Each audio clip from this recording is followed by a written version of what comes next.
What's up, guys? It's your boy Just Minus here with another video deck profile, and today I got for you a for hire deck. So, just off the bat, there's no Tribegate stuff here except for one card in the extra deck. Because I believe that as a standalone archetype, they're really good. At least in my opinion. It's not competitive, but I think you guys are gonna like it. So, let's just go ahead and start. So the first card that we have here is 3 copies of Beat Bladesman for Hire. Every for hire monster that is level 4 or lower has the effect of special summoning another for hire monster from the hand. That's all of the level 4 or lower for hire monsters. Now, each for hire monster, when another for hire monster is special summon, if the one's already on the field, they get a trigger effect.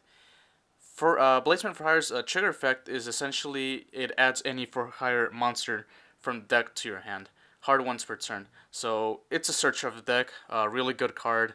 Always run 3 of in any build, I would say. The next one is Philo or Philo, however you want to call it. Its effect is when another for hire monster special summon, you can special summon a for hire monster from the graveyard in defense position. But if it leaves the field, put it on the bottom of the deck instead. So it revives your monsters and can extend your plays. And since you're mostly special summoning from the hand, of course that's if you have for hire monster in your hand, you can extend your plays like I was saying. So that's that. And then the third monster is Seal, Strategist for Hire. His effect essentially is when a for hire monster special summon, add a for hire monster that's in the graveyard and add it to your hand. So he recycles back your cards from your graveyard. Usually it happens when you summon the Link 3 for hire monster, Folgo. If he's on the field, you just add 1 back to the hand. Next we have Helmer, Hellsman for Hire. Its effect is if a for hire monster special summon, discard 1 card for hire, and then you draw a card.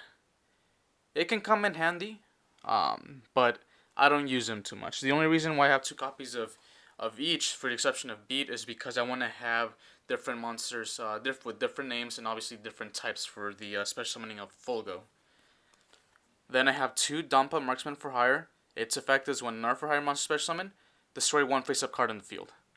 So, pretty straightforward. Then I have Recon Scout for Hire. His effect is destroy 1 set card on the field. When if a for hire monster is special summoned while it's on the field.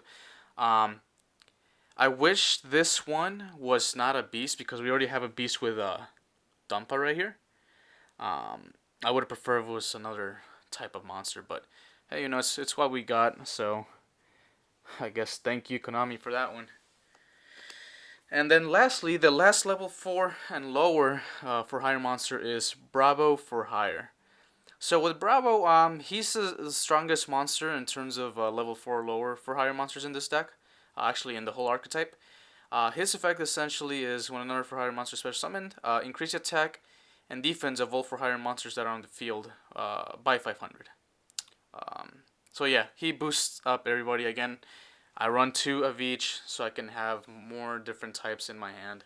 And obviously, you want to swarm the field with these guys. Now I'm going to move on to the higher level monsters, for hire monsters. So I have here Raphael, Champion for Hire. If this card is special summon, you pretty much excavate the top cards of your deck equal to the number for hire monsters you control with different names except for him. So, if you have 3 for hire monsters and with him, that's 4 obviously. But you'll excavate only 3 with if they're different name, of course. And then you add 1 of them to your hand, and the rest you shuffle them back into the deck. And his other effect is when your opponent activates a monster effect, quick effect, you can discard a card for hire, any for hire card, doesn't have to be a monster, and you can negate the activation. It's a shame, I wish it could have also destroyed it, but it only negates the activation, so there is that. A level 8 Raphael, Champion for Hire. The next one is Wiz Sage for Hire. Same thing. If this card is special summon, instead of excavating or whatnot, you gain 500 life points for each for hire monster you control with different name. Its other quick effect is when a spell or trap card is activated or effect, you can discard a card for hire and negate the activation. So it's a good card. It's got good defense, I guess. Mostly use it to obviously for the negation effect. It really depends on the situation of the duel, but definitely a one of. Lastly, I have Sagita Maverick for hire, the level 5. So, if this one's special summon, instead of gaining 500, you inflict 500 damage to your opponent. Now this one's really good. Not a lot of people run it, but for me, it's like running a cowboy for game. I don't know if any you remember that. Mostly older duelists do, but that's what this card feels to me. If my opponent's already like 1,000 life points left, or even 1,500, and I have a lot of for hire monsters, I special summon this guy, and that's pretty much game. If I have 4, they'll lose 2k. If I have 5, they'll lose 25. Um, it happens quite frequently than I'd like to admit. So it's a good card, and its other effect is really that the opponent can't target monsters for hire that I control with card effects, except obviously her. I wish it was all of them, including her, but hey, it is what it is. Good card, only one of. And that was it for the for hire monsters. The rest are hand traps. I run 3 Ghost Ogres. The reason why I run 3 is because of Folgo's effect, the Link monster. There has to be a card destroyed on your opponent's side of the field to go off. So obviously, this one destroys. That's why I run 3. So 3 Ghost Ogre and Snow Rabbits. Everybody knows what this does.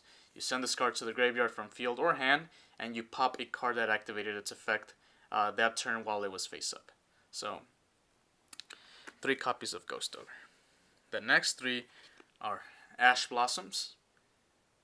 Everybody knows what these does. So 3 of, okay? Now I'm going to move on with my spell cards. So, blunder. So with the spell cards, I mentioned, I didn't mention it, but there was a new spell card that was introduced in the booster set called Rookie for Hire. This is probably the best spell card, hands down, in the for hire archetype. What this spell card does is you tribute a monster and then you special summon 1 for hire from the deck or hand, 1 level lower or higher from the tributed monster. Again, the monster doesn't have to be a for hire monster. It can be any monster. So, it can be a monster that you monster reborn, or maybe your opponent gave you a monster, whatever it may be. But you tribute any one monster. Really, really good. As you know, the reason why I have more of the Sagita for higher monsters, the level 5, is because I can tribute one of my level 4s and special summon my level 5 for higher and then inflict damage. Or if I have my level 8, Raphael, I tribute him down to Wiz, the level 7 spellcaster. Really good card. Or if you don't have beat, but you have a level 2 for hire, a level 4 for hire, you tribute the level 4 to level 2 and special summon into beat, which is a level 3 for hire monster. So really good card. The only exception, obviously, it's a hard once per turn, obviously, because it'd be too OP if it wasn't, and you can only attack with for hire monsters, and that's fine because you are mostly gonna be using for hire monsters. So 3 up of Rookie for Hire, definitely the spell card of the deck. No questions asked. The next 3 is gonna be Mayhem for Hire. This one came initially with the archetype when it first released a couple years back. With this one, target a for hire monster in your graveyard, special summon in defense position, and hard once per turn. Quick play spell as well. Good card, but Rookie for Hire is definitely much better. And it's a shame that this didn't get a holo. I was kind of triggered. I was like, really? This is a good card. Definitely much better than this one's good, but not as good as this one. I would say. It definitely deserved a secret. At least a super. I would have been happy with a super, but nope. Just a regular, measly common. Then we have the 1 for 1, obviously to get out the Philo. Obviously, if you 1 for 1, let's say you have 3 for hire monsters in your hand, you send 1 to the grave, special summon Philo, and then Philo activates effect, special summon another from the hand, activating Philo's effect when that for hire monster hits the field, and special summons the other one from the graveyard. So a good extender. Then I have a reinforcement of the army. This is a Spanish copy. Searches warriors. Obviously, the only warrior here that I have is Beat Bladesman for hire. So I definitely want to have Beat as soon as I can. Next, I have Regeki. And lastly, Monster Reborn. Again, just for extending my place if I need to. And that's it for the spell cards. Now I'm going to move on with my trap cards. I run 6. Infinite Impermanence, because, I want to play no Yu-Gi-Oh! Really fun card. Everybody knows what this does. And then the other 3, the trap card of the year, I would say, in terms of price point, Dogmatica Punishment. Again, in this build that I have, you summon Folgo, and then you have to blow up something on your opponent's field to draw 3 cards. That's assuming you have 3 or more for higher monsters. But really good card. Send the card, pop it. Obviously, the card you have to send is an extra deck monster. If the extra deck monster happens to be Elder Entis, I think that's her name, blow up another card on the field. So it destroys 2. So I run 3. And that's it for my trap cards.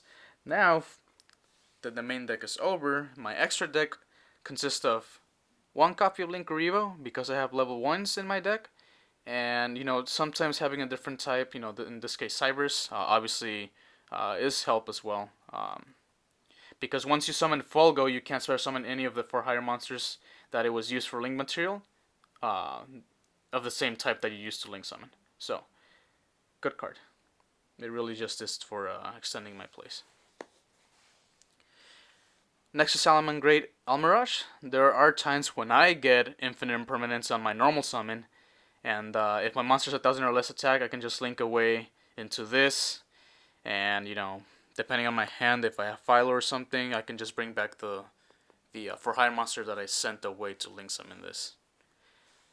Next is IP Masquerena, I think that's how you pronounce it. This is the first time I use this card, because I couldn't afford it back then, because it was super expensive.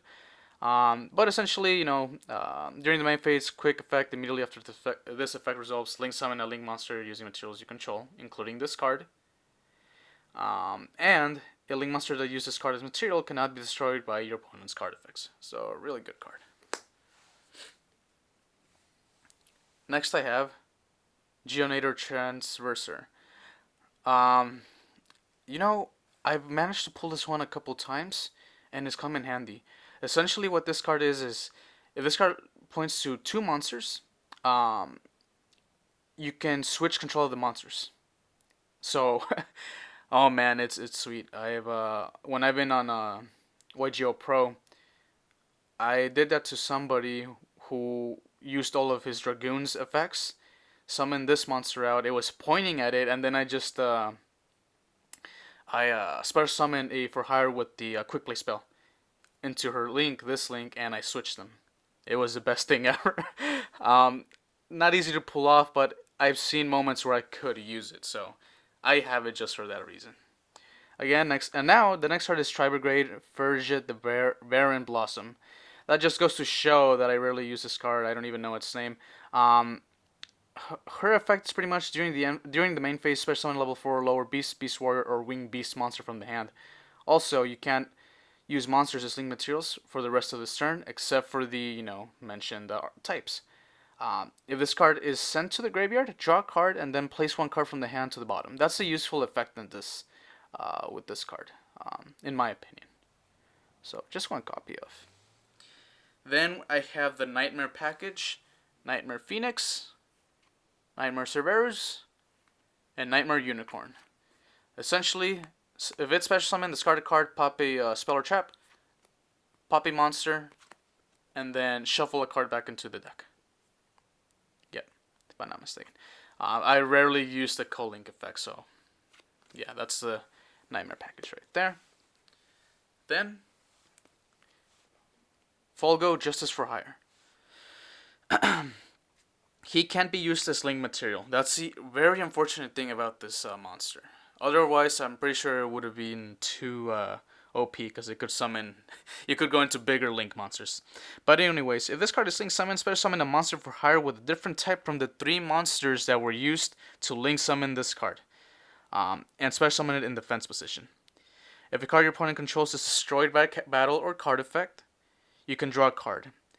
And this is an interesting part. That's one card. But if you have three or more monsters that with for hire with different names, you can draw three cards, which is nuts. So usually special summons for summon this guy, get out the special summon you know usually in the combo I special summon Raphael so I can add and excavate a card, and I hope to excavate either one, a Ghost Ogre, or two, Dogmatica Punishment. And then I just set it or wait, and then my opponent's turn goes, and I just pop something, and bam, I draw three cards. So really good card. I only run two because I've never had the necessity to go into a third copy. So that's that. The next extra deck monster is Appaloosa. Everybody knows what she does. Negates monster effects per chain. Negate the activation and loses 800 for each one. She gains 800. Oh, and her attack becomes 800 depending on the number of link monsters used for it to link summon this card. So, one of. Then I have Super Saiyan. Can't be targeted by card effects, which is pretty nice. And if he's, removed from the field, you can shuffle a card on the field into the deck. So, really good card. And obviously, the most important effect of this guy is its damage during the damage step effect. Is you can make this card gain equal attack equal to the opponent's monster during damage calculation only. So it can get over almost everything, and it's not targetable. Then I have the only XC card, Abyss Dweller. It rarely comes up. Honestly, I feel like this is more of a side card. I just don't know what link monster I want to use. I'd probably just go into another Boral link monster, but yeah, one copy off. Definitely, I believe it's starting to be a side card, to be honest. So, yeah. And lastly, two copies of Elder Entity Entis. I honestly don't know how to pronounce that, but I only run two. I know I have three copies of Dogmatica, but like I said, I run three because I want to pop when my foe goes out in the field. This is just if I want to go for a second pop, but it's a good effect. And that was that, guys. I hope you guys enjoyed my deck profile. Please hit that like button, subscribe if you enjoy it for more content in the future. And also stick around. I do have only 3 duels, unfortunately, because a lot of the times when I was dueling, a lot of people quit immediately at the beginning due to the amount of hand traps that I had, and people would rage quit, so I couldn't get a lot of footage, but I think you'll like it. Anyways, this was your boy Just Minus. I hope to see you guys on the next time. Peace out.